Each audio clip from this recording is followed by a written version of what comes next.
Hi, it's Edie here. I help stressed out people own their lives through healthy habits.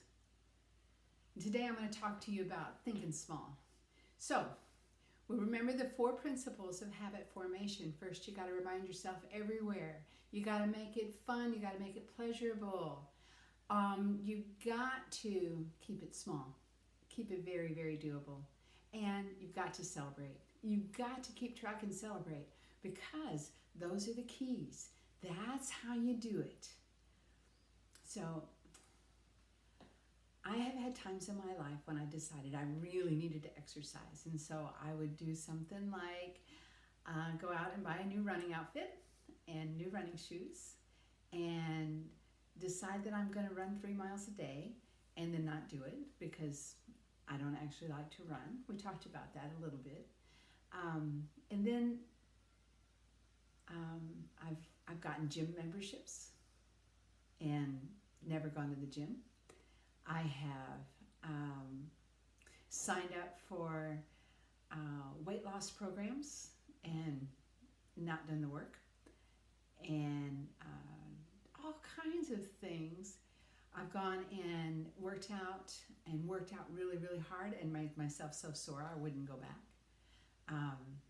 I remember one time I went, decided that I was going to swim, failing to remember that I can't stand the way that chlorine makes my hair feel.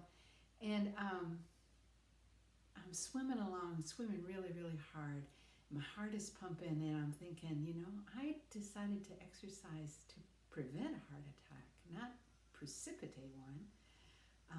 Probably, need to slow it down a little. So there's that. So I don't know what your experience has been, but I know some of my friends have had the same kind of thing where they just go all in and then don't keep with it. It turns out that keeping a habit small keeps it doable. We overcome some of our inborn excuses like I don't have time. So keeping it small, keeping it very small. Well, what does that mean? So if you wanted to exercise,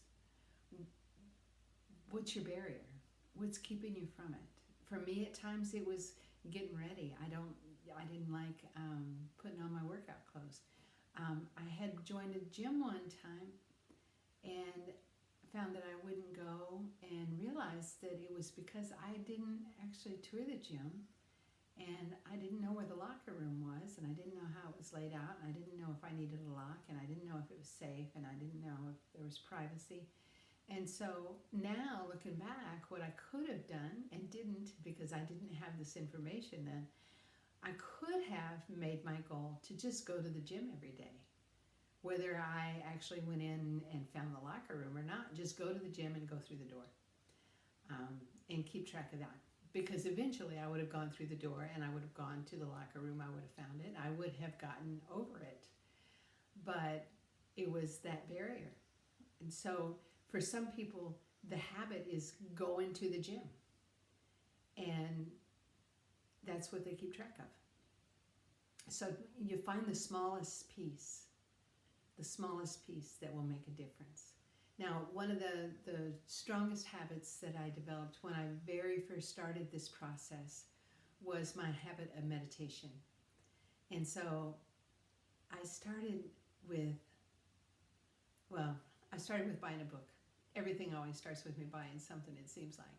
And so this book that talked about sitting in the lotus position, and it talked about having a mantra and all this stuff and keeping your mind quiet, and it seemed too overwhelming, but someone told me, you don't have to do all that stuff, just sit still and be quiet. And so what I decided was that I would sit still and be quiet for 5 minutes every morning. And that was what I would keep track of. Now, remind yourself everywhere also has a little component where you tag it to something else. So something that's already a habit, you've already looked at what your habits are every day, but something that's already a habit, and then you tag it to that habit. So I drank coffee every morning. and making the coffee was such a ritual and such a beautiful thing. So I decided that I would tag my 5 minutes of silence to my coffee. And so that at first I tagged it to, I couldn't have my coffee until I had my 5 minutes of silence. I would have my silence and then I could have my coffee, and I would use the coffee as a reward. And after a few days, I realized it felt like I was punishing myself. I didn't like that at all. So what I started doing, because it's my program, right? It's my life. I can do it the way I want to. I can change at any time. And so I went and decided that I would brew my coffee, I would pour my cup, and I would hold it while I sat still and was quiet. And so I would sit still and smell the coffee. Because the smell of fresh brewed coffee is one of the earthly delights. So that worked for me to have that. But what I tracked was keeping track. When I would make a note every day whether I did it or not. Because there were times when I skipped. They say when I was a kid, the common wisdom was it's 21 days to a new habit. You do the same thing every day for 21 days and it's established as a habit. And I would try that and I just wouldn't make it to 21 days. Now, the caveat was it's 21 days in a row without skipping a day. And so now they're saying it's 66 days to a new habit, or it's 120 days to a new habit. Well, it's going to take me that long to do something for 21 days in a row. So habit formation doesn't have a set time frame. I mean, there are habits that we start immediately, right? When we're little and we touch the hot stove, we have a habit for the rest of our lives of not touching the hot stove anymore. So the habit formation can be like that, or it can take a long time. The key is consistency. So consistency is more important than quantity or quality when you're establishing a new habit. Consistency. And so we've got to find a way to allow ourselves the gift of doing the same thing every day, preferably at the same time. Sometimes people work shift work and it's very hard to do things at the same time. But even when you work shift work and you're going from, a lot of people will work a 12-hour day and then after a certain amount of time switch to 12-hour nights. But even in that switch, you have a routine. When you wake up, you do this, you do this, you do this. And so you tag it to something in that part of your day, whether it occurs at 5 in the morning or 5 in the afternoon. You tag it to something and try to do it every day. But the key is keeping track and celebrating that you've kept track. You don't have to have bells and whistles. You can just feel good about it. You can just go, yes, I did it. A gold star, a happy face, whatever it takes to make you feel good for that moment. Now, you got to start small. You got to give yourself permission to start so small.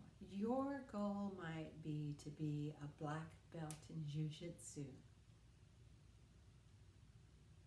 But you got to start small. You got to start with one thing, one skill. You got to be a white belt before you can be a black belt. You've got to go through some belts. You got to start small. And when you add to that, you start at something small, something so tiny. And that's how we form our lives into lives that we can live with joy. Now, if this has been beneficial to you, I would love it if you would like and share, tell your friends, tag other people, let people know that there's this resource to help them and to help you live a life you love. Start now, start small, start with one. Thanks.